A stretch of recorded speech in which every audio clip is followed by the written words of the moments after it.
Tenzin Wangyal Rinpoche es un maestro de la antigua y original tradición tibetana Bon.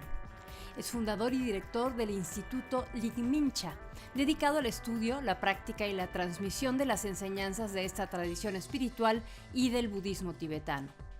Sus padres huyeron de la invasión china del Tíbet y más tarde, en 1961, Tenzin Wangyal nació en Amritsar, India.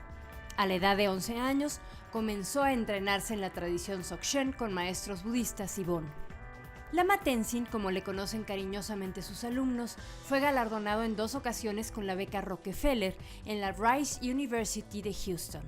Actualmente radica en los Estados Unidos y es reconocido por su habilidad para que las enseñanzas Bon budistas sean accesibles y relevantes para la vida en Occidente.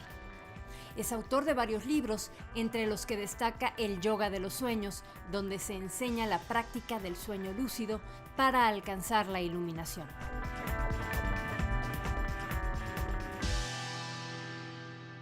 Thank you, Lama Tenzin, for this interview.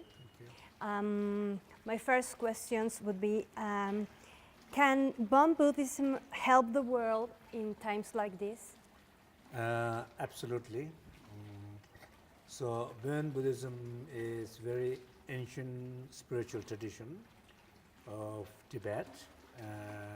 This tradition has been helping many people for centuries, and so I think it has a lot of deep wisdom, and that can help this current situation, challenges in the world. And then I think that's one of the things we are trying to do, is how to bring these ancient traditions in a simple, clear, accessible way that people can hear, understand, and integrate in their life. Okay. Which is the goal of Bon Buddhism in these terms of helping people and to bring all these positive qualities? Yeah, so basically I think one of the main thing is suffer less. Okay. Right? Because I think maybe it's impossible to not suffer once you're born on this earth, part of the package. But probably we produce so much more suffering than necessary. Okay.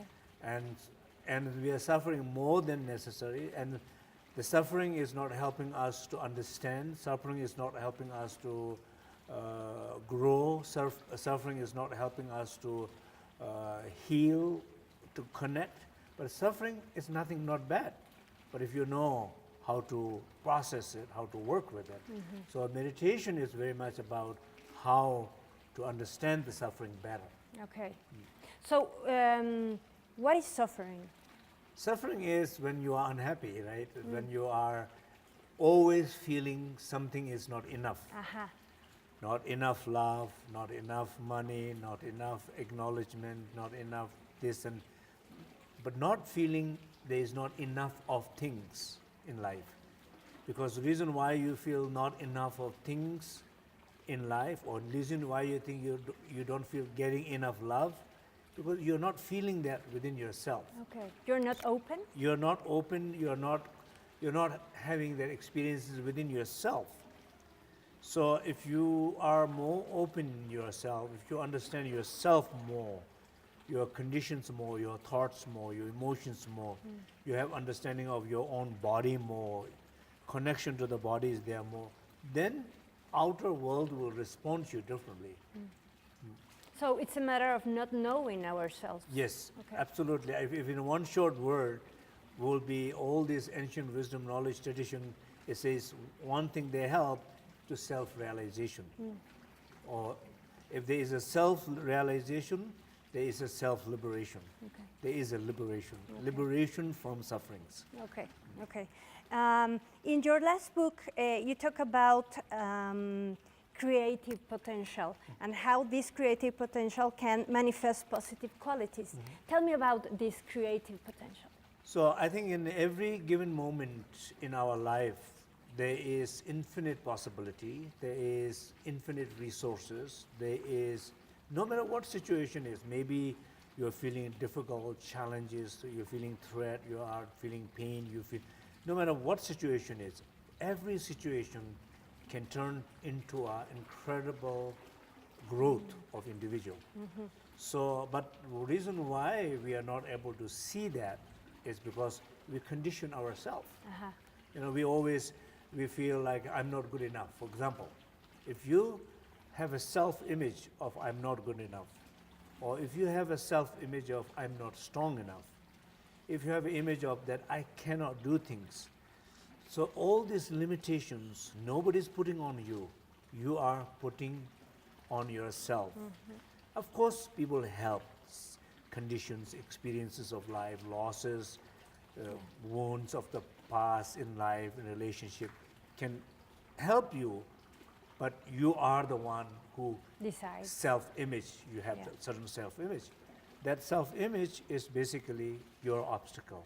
So the creativity is very much understanding these self-created conditions Okay. and recognizing it, being aware of it, through awareness, clearing one by one, to the point where you feel more clear and more open. When from that place of more clear and open, then you feel who you are, it's a different person. So if you are a different person, you see different things. Yes. Right? Okay.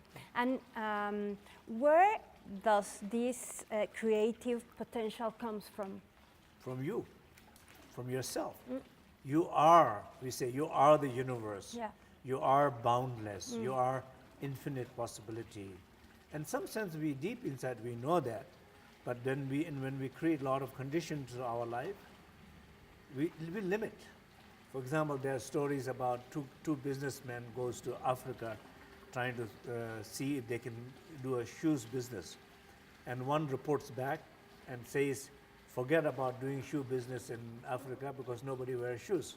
Okay. Or one says, Africa, that area where they are visiting is the best place to do shoe business because nobody is wearing shoes. Okay. So the same logic. Yes.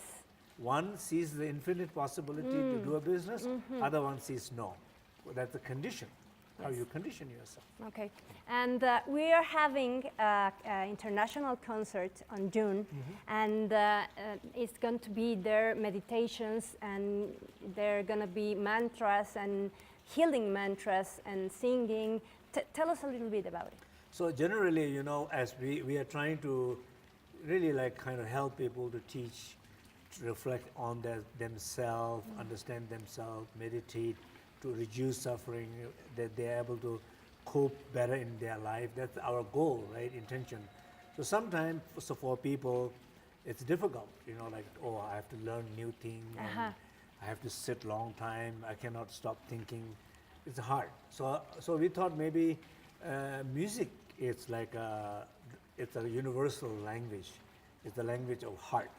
I think that everybody understands, no matter age, religion, believe, not believe. So we said, and we also have like this powerful mantras, you know, the healing mantras. So these sounds are very sacred, very powerful, have a lot of property to healing and changing life. So we bring together these very important mantras, what we call like 3 heart mantras of Buddhism, bring together with a beautiful flute music, and so we're bringing this together so that when people listen to it, it impacts. Okay. So I have sometimes experiences during my retreats. I just play the music. Maybe I'm talking half an hour, they don't understand anything, and I play the music, they're crying. Okay. Wow. Yes, it's a hard language, as you said. And tell me about these mantras, because they are so important. So they work so deep in the consciousness. So there's a different things. You know, like one is that these mantras are like syllables, like om, hum, akar, sale, vu, ayang, om, du. Like this is seed syllables. Okay. So each of these seed syllables is a vibration. It's a waves, which comes out of the space and awareness. And when they are produced, they have a property to open different energy centers, like different chakras. Okay.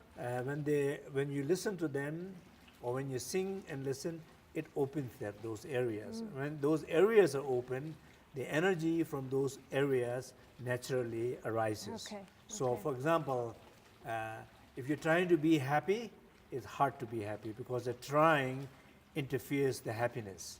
Okay. But if you stay your open heart, then happiness might naturally arise without trying.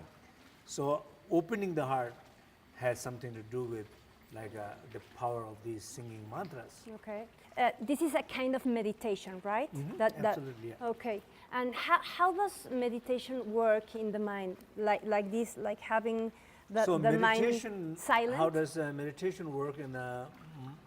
Meditation works in a different way, right? So meditation is like basically awareness.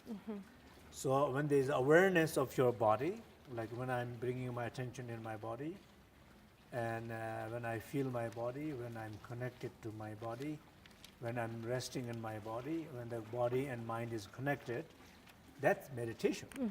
But there is meditation connected with my body.